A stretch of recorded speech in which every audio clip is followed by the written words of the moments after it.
Welcome to Improving Sales Performance, a podcast highlighting tips and insights aimed at helping sales organizations realize and maybe even exceed their goals. Here we chat with thought leaders, experts, and gurus who have years of sales experience from a wide range of industries. This season, we are celebrating Women in Sales Month by talking to some amazing women sales pros. Joining me for the entire month of October is Stephanie Downs, SVP and Senior Consultant at the Center for Sales Strategy. She'll be sharing her insights along with our fabulous guests. I'm your host, Matt Sunshine, Managing Partner at the Center for Sales Strategy, a sales performance consulting company.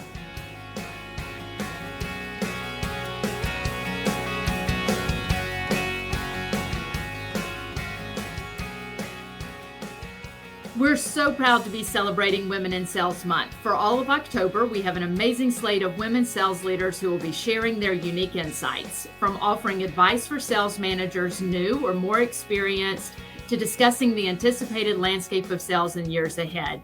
When it comes to improving sales performance, these ladies know how it's done. I'm Stephanie Downs, Senior Vice President at the Center for Sales Strategy, and I'll be joining Matt Sunshine on the show for the entire month of October. Today, our guest is Katie Reid, Senior Vice President and Market Manager for Bonneville in Denver. And Katie makes so many awesome points. Things like avoiding surprises by keeping a watchful eye on your entire sales funnel, maintaining and fostering organic growth, communication, and coaching in a hybrid work environment, and the power in truly understanding the individuals who are reporting to you.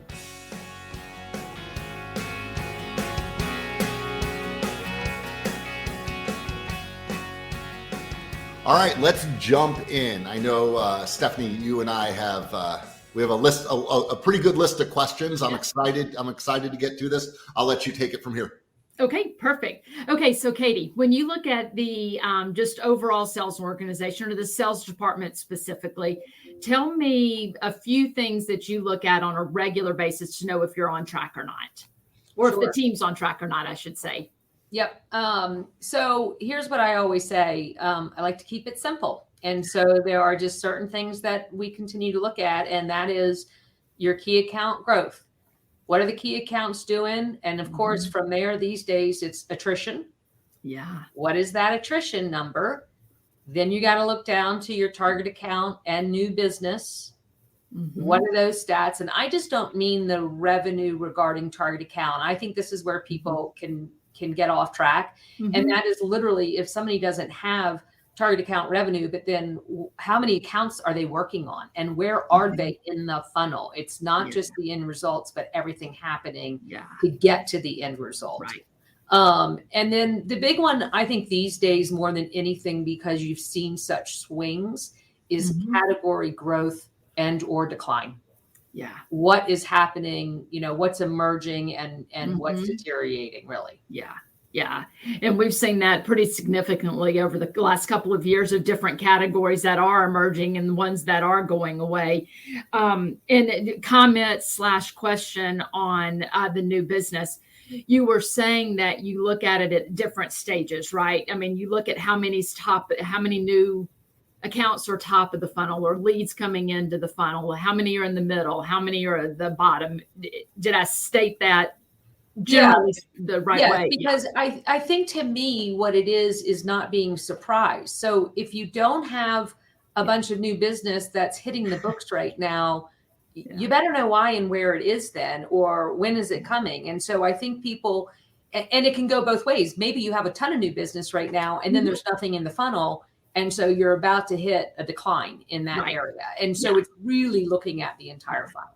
So because I was just going to say, I mean, we all know from experience, if we're not looking at it at each of those different stages, that really causes the peaks and valleys in our business, right? And they're frustrating and difficult. Matt, what were you going to say? So two things.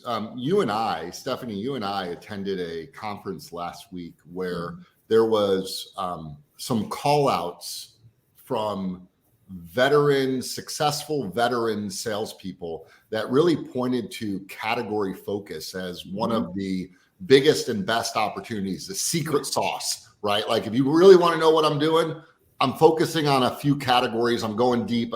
And I love the fact that you're bringing that up as one of the the key things that you look at, because I agree with you. I think that's important. The other thing I just want to highlight, you didn't say it in these words, but what you're saying is the difference between pending management and pipeline management. Yeah. And I think so often sales leaders, they're really good at pending management. Yeah. You know, what are you going to add, right? And by the way, what are you going to add is fair. Right. But what's in the pipeline is, it's very different. If we all got better at talking about that, probably revenue increases. Yeah. I like the way you said that. That reminds me of, you know, we always talk about performance metrics. I mean, we know we have to look at the revenue number. I mean, none of us are ignoring that, right? But we don't spend as much time thinking about the leading indicators. You know, back to your point, Katie, of key account or the activity level or how many new and the number. I mean, all of those pieces, because we know when we measure those along the way, the output and the revenue should follow, right? 100%. We just need to spend more time on the front end of the process versus the end of it. Yeah. Matt, anything else you want to add? I'm going to keep moving. Okay. So thinking about just sales leaders in general, what are really the biggest, the highest priority things they should be paying attention to, those big rocks on a day in and day out basis? So we really kind of just touched on it, but number one is their account executives. Yeah. What exactly are their account executives working on from every part of the process? From there, to me, it's because it has gotten so much more complicated and there's so many more things to sell. Hopefully, sales managers have station initiatives, whether it's a specific station, whether it's there are events, whatever they are, right? Yeah. Like they have to focus on that. And then the third is exactly what we were just talking about again, is category insights. I feel as if they should be leading the charge on finding some resources and things, or just little nuggets or whatever for VBRs. But those three things to me are the big rocks for this for the sales managers to be focused on. Yeah. Yeah. And I'm somewhat backtracking on you on this, but both of them tie together.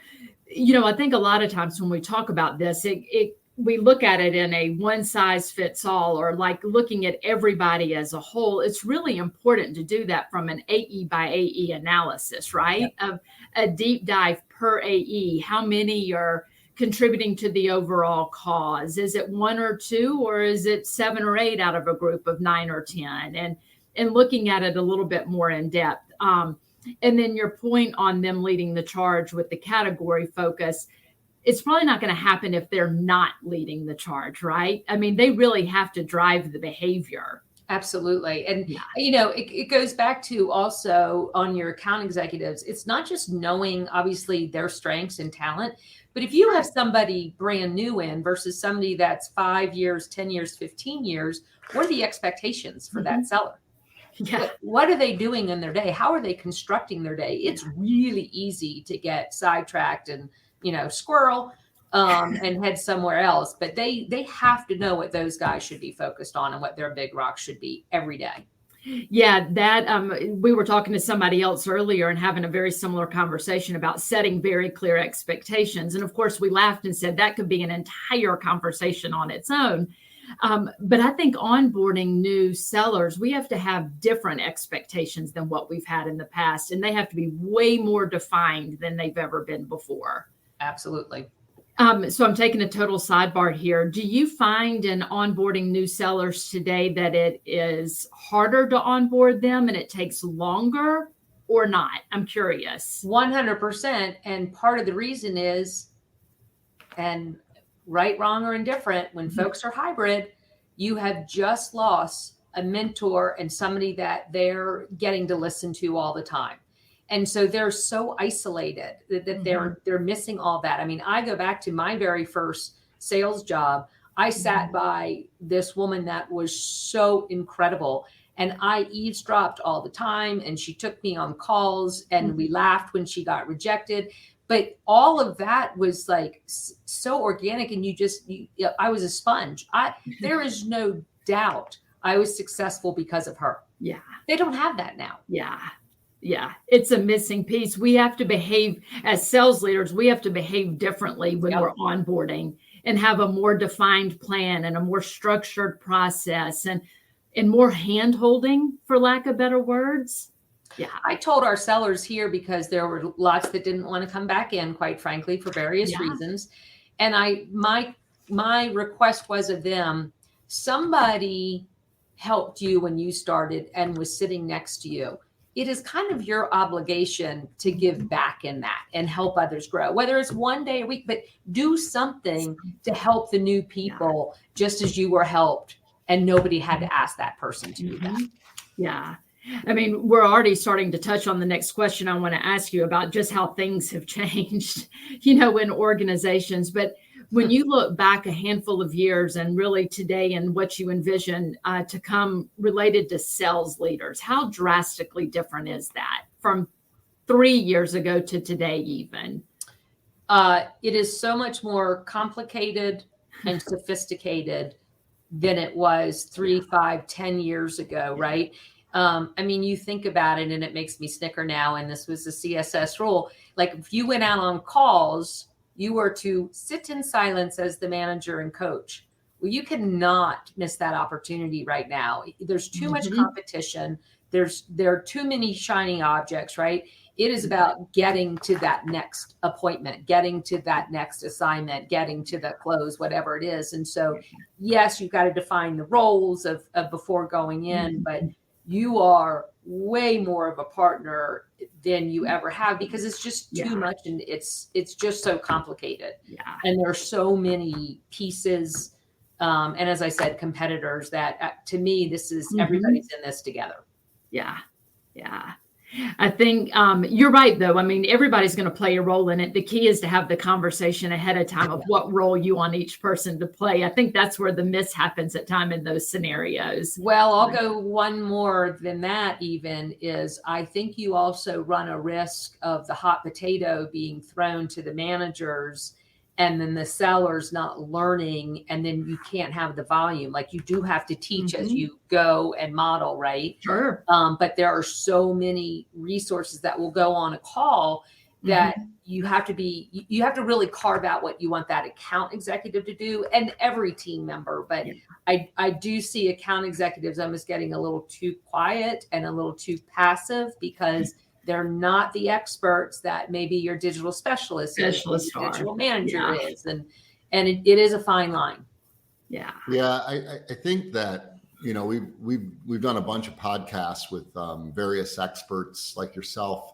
And this is a common theme, right? That we have. And the wonderful news is that we have an abundance of tools and resources that we can use to do what we've always done, which is try to help businesses grow their business, right? That's what we've always been in the business of doing. I don't see that changing.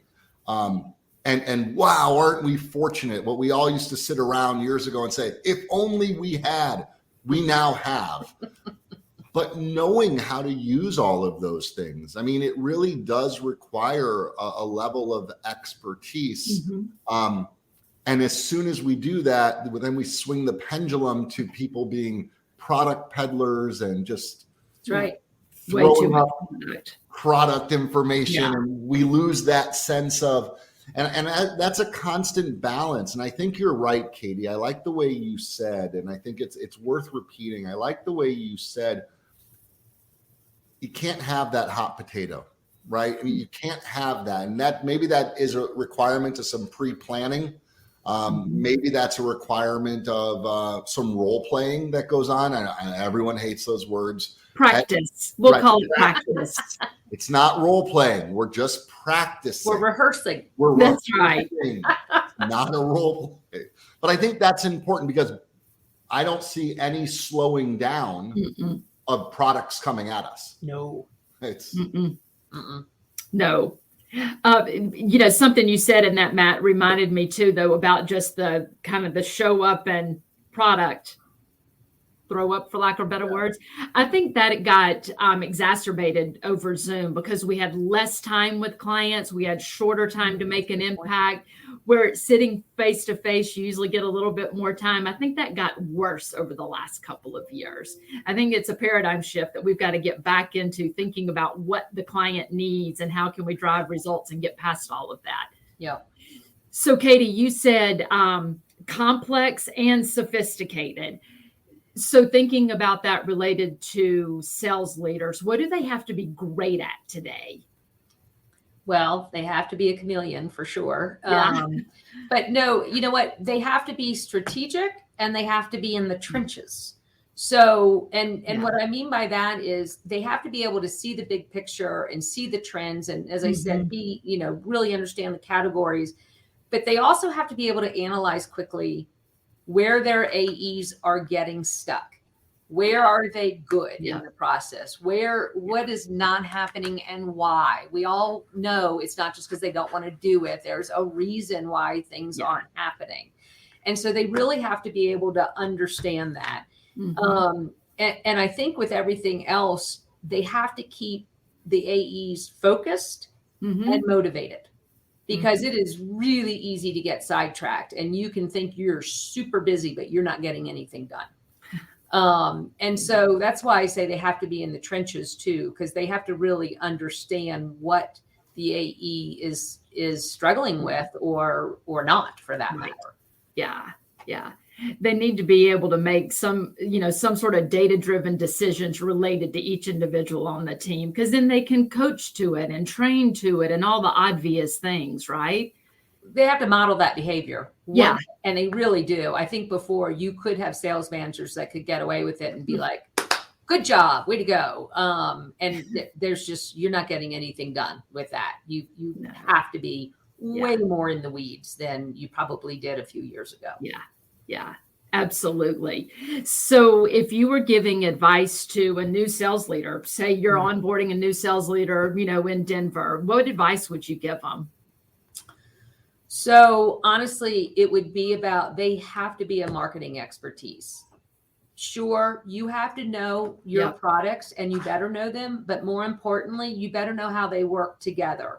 And you better know how to solve a client. Like if a client needs to sell these widgets, what are you going to do? How are you going to put this together?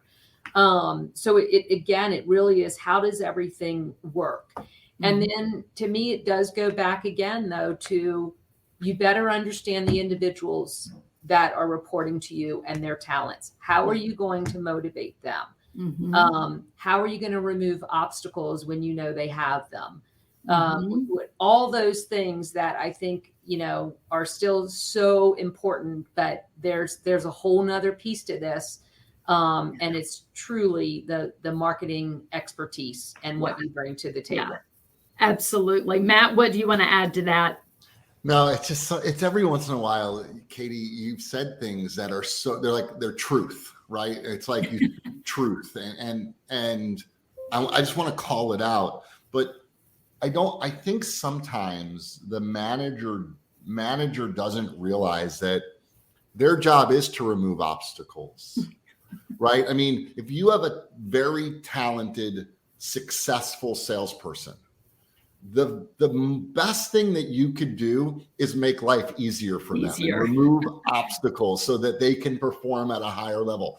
Giving them like a bonus or giving them more responsibility, those might be things that you need to do as well. But if you were to ask them when no one else is around and you were just to say, hey, what can management do for you? They would tell you, if you would listen, they would say, if you could just remove these obstacles and help me here. And something that Bonneville has spent a lot of time on is this notion of only about 35% of your time, of a salesperson's time, is actually spent selling. And so rearranging the organization, rearranging the structure so that can become 45% or 50% of the time. Wow. And really what that is removing obstacles. Right. And you guys have done a great job with that.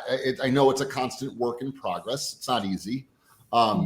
But I think that needs to be highlighted in this forum right here, that removing obstacles in 2022, 2023 really can mean, is your org structure correct? Mm-hmm. Fair. Very fair. Yeah. And I think you guys have done a good job of that. Yeah. And that's going to continue evolving. Think how different all organizations are in the last couple of years. I think we would be narrow-minded to think that another 2 years from now that's not going to change again, right? Yeah. For sure. Speaking of that, when you really look out 3 to 5 years, how do you think the sales departments are going to continue evolving, Katie, or changing? So I think that's a great question. And it's so funny because I think we even talked about this a year ago, and it was this area that Bonneville has gone in with our account managers versus account executives, and what the account managers take off the account executives' place so that they can continue to sell. But we're not there yet. And we're not even there with what is still expected of an account executive. So for instance, I have somebody that can open doors that nobody else can open. Yeah. He's truly unbelievable on it. Yeah. But we have a long way to go on the rest of the process. Wouldn't it be awesome if we could even build that out? And that was his job. Yep. And the people that were good at the CNAs and putting the whole package together was somebody different. And then again, the account managers fulfilling. If we could get there, I think that we would really be onto something instead of asking our AEs to do so much of things that are not naturally talents of theirs. I mean, that's what it comes back down to again. Yeah, but I like the way you said that, of this and then this, because so many either dabble in it or they have a little bit of all of that, but it's not that defined. We need a team that's generating leads. We need people that are selling solutions. And then we need a team that is serving clients and helping us grow so we can start back. Right. Because it takes too long. Our cycle is so long because, again, it's so complicated. Even, the 9 touches, getting the appointment. It's so long. But if we could just really have people hammer on those different paths, I do think we would become as sophisticated as the process has become and the products have become and our world has become, right? That's where we're not quite there yet. That's right. Because the process really has changed, even back to our conversation with the category focus. I mean, there's a reason that we're becoming more category focused. We should. We're more of experts in the space. It expedites the sales cycle. We get appointments. I mean, all of the above, right? Yes. Matt, any final thoughts? No final thoughts from me. I just really want to thank you, Katie, for taking the time to join us today, to spend 20 minutes sharing your expertise, talking about these very important subjects. If anyone wants to reach out to Katie, we will put her LinkedIn information in the show notes so that you'll be able to get a hold of her and communicate with her directly. And thank you so much again for joining us, and we will see you again on the next episode of Improving Sales Performance Podcast. You got it. Thank you.